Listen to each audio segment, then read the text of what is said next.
One day after the scribes tried to convince us that the Lakers were screwed, not so much. We'll explain.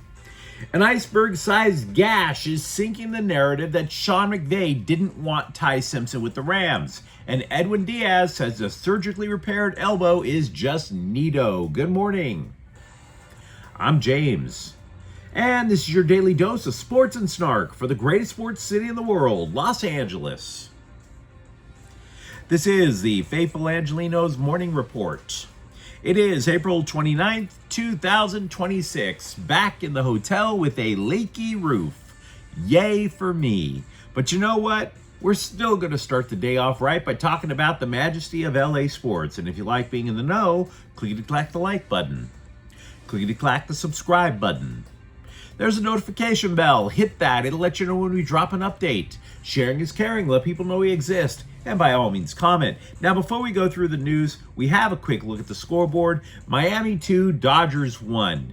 Ick. But, hey, Dodgers are still in first place. The magic number down to 133. But today, big day, Houston's at the Lakers at 7. Game 5 in the first round of the NBA playoffs, with the Lakers ahead 3-1. Now, as predicted on this channel yesterday, Kevin Durant is out tonight. The Rockets' linchpin has only played in one game this series due to injuries. This time, it is a bone bruise to an ankle. And we've talked about it. A bone bruise is, in fact, structural damage to your ankle. So I don't care if the Rockets are saying he's getting it treated 24/7. I don't care what they're doing to treat it. You're not coming back to play professional playoff basketball on an ankle with a bone bruise in just a couple of days. You should be out a month or two.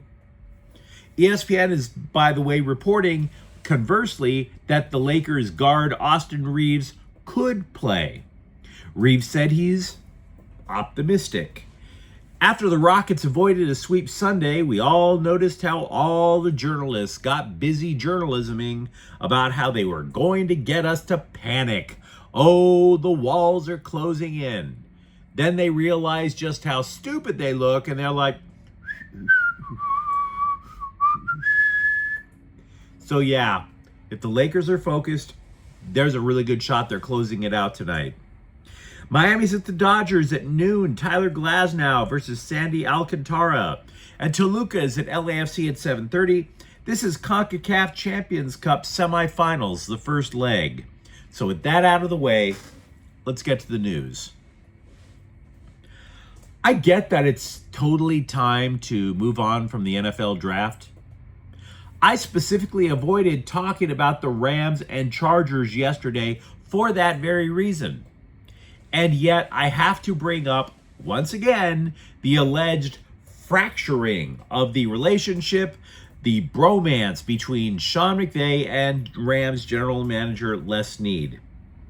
We amplified a report on NFL Network a couple of days ago that Snead invited Ty Simpson's family to Rams HQ when Alabama was in town for the Rose Bowl, and he told them, don't let your son transfer to the University of Miami because the Rams were going to select him in the first round. The idea that McVay was not in the loop for this is ludicrous on its face, despite what the Twitter mob says. But wait, there's more. You see, the Rams are one of the most secretive teams about the draft. We've talked about it for years. They don't attend the combine.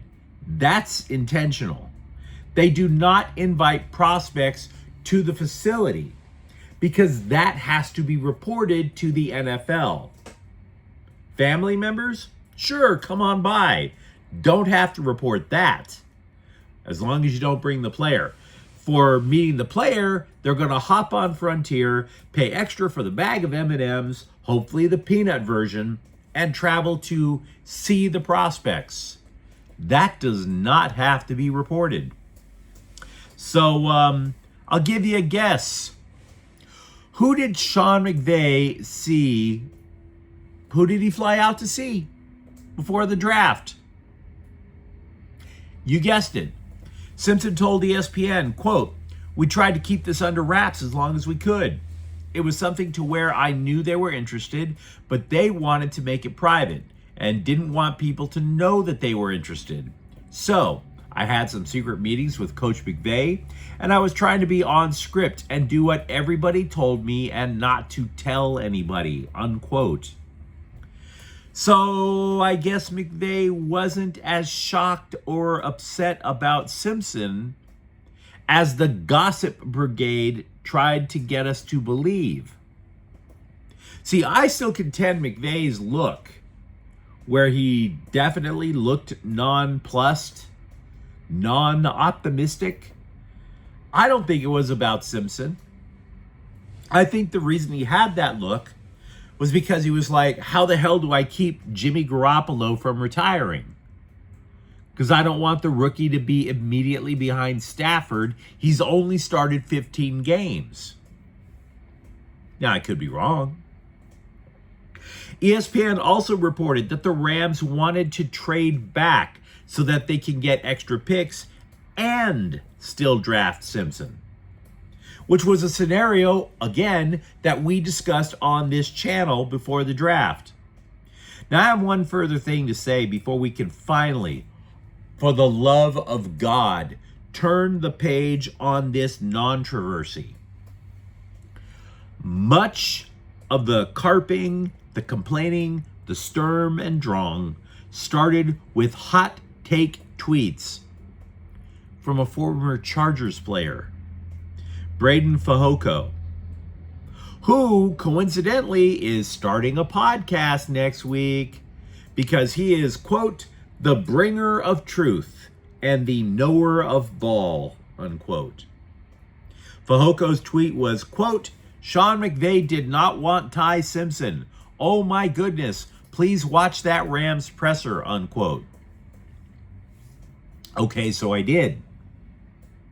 But we also know McVay flew across an entire continent to spend hours Xing and O'ing with the kid. That's weird, don't you think? So in an attempt to gin up interest for your podcast, your hottest of hot takes just prior to your debut episode is completely wrong. Welcome to citizen journalism, my dude. By the way, the Rams have signed 18 undrafted free agents. I'd be lying if I said that I knew anything about them. Meanwhile, with the Dodgers, Edwin Diaz said he is 100% confident that he will be able to be a dominant closer after his elbow heals from recent surgery to remove debris. He said the loose bodies, ladies, have shown up on MRIs ever since 2012. It just wasn't an ish until now, when his fastball dropped 2 miles an hour. Quote, my arm is feeling way better than it did. That is a good sign, unquote. Now, team president Andrew Friedman told a local sports talk radio show that the debris was pressing against his triceps, not Diaz's ligaments. Now, this matters because instead of the triceps, if it were the ulnar collateral ligament, that's Tommy John surgery if it tears. See you in 2 years, as opposed until just after the All-Star break. By the way, how much do they need Diaz? Glad you asked. Do you remember last year? The Dodgers bullpen just completely stunk up the joint. Well, grab your nostrils to keep from puking, just as if you were walking on the wrong side of Sunset Boulevard. The ERA this year, 4.26 for the bullpen. The ERA last year's bullpen, 4.27. Second verse, same as the first. Also with the Dodgers, they called it a trade, but let's keep it 100. The Dodgers purchased infielder Tyler Fitzgerald from Toronto. It's very doubtful he'll get any playing time. The bigger news is that he fills a spot on the 40-man roster because starting pitcher Landon Knack was transferred to the 60-day injured list. Knack has been out all year with a rib injury. LAFC saw the sign from a foreign soccer team asking them to F off. And their response? You're right, we should F off. ESPN reports that the Black and Gold are willing to sell their stake in 27-time Swiss top-flight champ Grasshopper, which has been in a downward spiral ever since LAFC bought a controlling stake in 2024. Now, to be fair to LAFC, MLS has a strict salary structure and a modern stadium. But for all of its history, Grasshopper plays in a field somewhere. And the cost to run a European club has no guardrails. There is no salary cap. Kind of different. Kind of just throwing a bunch of money across the ocean and hoping something happens. We can only hope that the people of Switzerland will stage a similar protest to keep LAFC owner Will Ferrell off my TV when I'm just trying to watch a game. Can we make that happen, please? Because it's one thing to go to a Dodger game, right? And the camera happens to pan on you for a second. Just ask Rob Lowe. But nobody is asking Will Ferrell, oh boy, please cosplay a ref again at a Kings game. So hilarious. We see him at every Kings game, every USC game, every Dodger game, totally hamming it up. Will Ferrell has the most incurable case of main character syndrome in the history of psychology. Who's going to tell him to knock it off? And by the way, he was the main character in 45 movies. That isn't enough attention for you? You camera hog? Let me tell you something about Will Ferrell. When the woke talks about how middle-aged white men have ruined society, it's because they've just dropped $40 on one of his movies. By the way, how did LAFC get in this mess? I mean, their club is just fine, don't get me wrong. But how did they get in such a mess with Switzerland?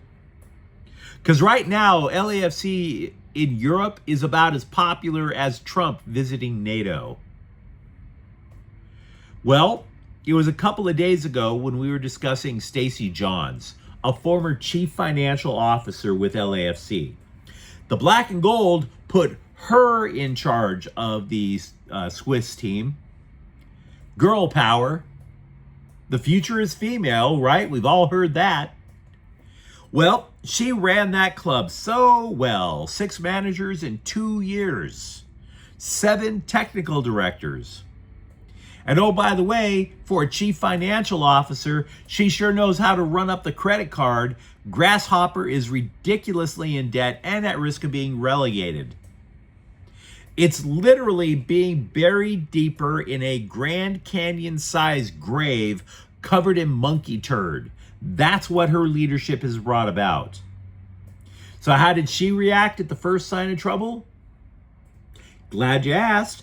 She ran like hell to NWSL club Bay FC. She cut and ran. And then you're sitting there going, well, okay, maybe she's better off there. Wrong, because after 3 months of her visionary leadership, she abandoned Bay FC when they're 12th in a 14-team league.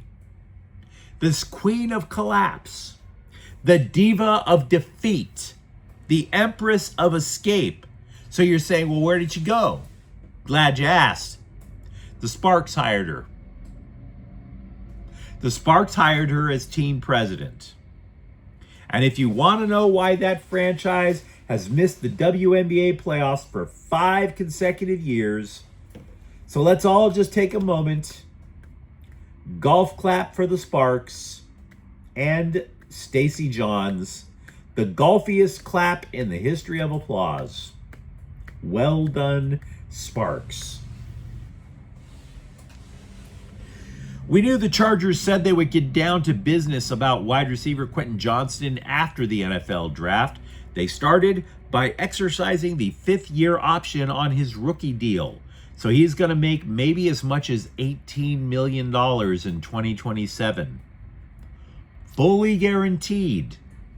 While they talk about something long-term. And I'm not sure it's a good idea.